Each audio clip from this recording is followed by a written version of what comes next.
A diferencia del cine tradicional, donde la narrativa suele contarse de una manera más directa, el terror analógico funciona mediante fragmentos. Nunca entrega toda la información completa, nunca explica en su totalidad qué es lo que está ocurriendo. En lugar de eso, deja pistas dispersas, símbolos, mensajes ocultos, imágenes subliminales, sonidos invertidos, códigos, silencios, etc. Cosas que nos obligan a llenar los espacios vacíos de una narrativa. Y para nuestra mente, los espacios vacíos son mucho más aterradores que las respuestas claras, porque nuestro cerebro teme más a lo desconocido que a lo visible. Para entender el terror analógico no basta con analizar internet o cintas de VHS. Hay que entender primero cómo el horror ha evolucionado históricamente, porque el horror nunca ha sido solo entretenimiento. El horror es un reflejo de la sociedad y de su cultura.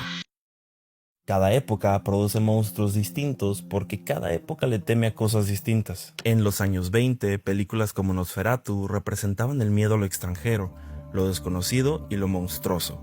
El expresionismo alemán utilizaba sombras exageradas, arquitectura imposible y figuras deformadas para reflejar el trauma psicológico de una Europa devastada después de la Primera Guerra Mundial. Y junto a Nosferatu aparecieron otros monstruos clásicos que terminarían definiendo el horror moderno, como Drácula y Frankenstein. Drácula representaba el miedo a lo desconocido y a la corrupción externa, mientras que Frankenstein reflejaba algo todavía más interesante, el miedo al avance científico y a la obsesión humana por intentar controlar cosas que no comprende.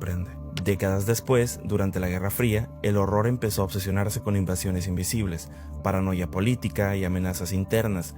Películas sobre extraterrestres, reemplazos de identidad y conspiraciones reflejaban el miedo colectivo al espionaje, al comunismo y a la aniquilación nuclear. Más adelante, durante los años 70 y 80, el horror comenzó a enfocarse en la psicología humana y la violencia cotidiana. Obras como El Resplandor o Halloween exploraban el aislamiento, la fragilidad mental y la sensación de que el peligro ya no estaba en castillos lejanos, sino dentro de la propia sociedad. Y en esa misma época nacieron figuras icónicas como Freddy Krueger, Jason o incluso hasta el Chucky. Freddy Krueger transformó los sueños en un lugar inseguro, Jason representaba el miedo a la violencia irracional y al slasher adolescente, y Chucky hizo algo muy importante para el futuro del horror: convirtió un objeto cotidiano e inocente como un juguete infantil en una gran amenaza. Algo que debería sentirse seguro dejó de serlo.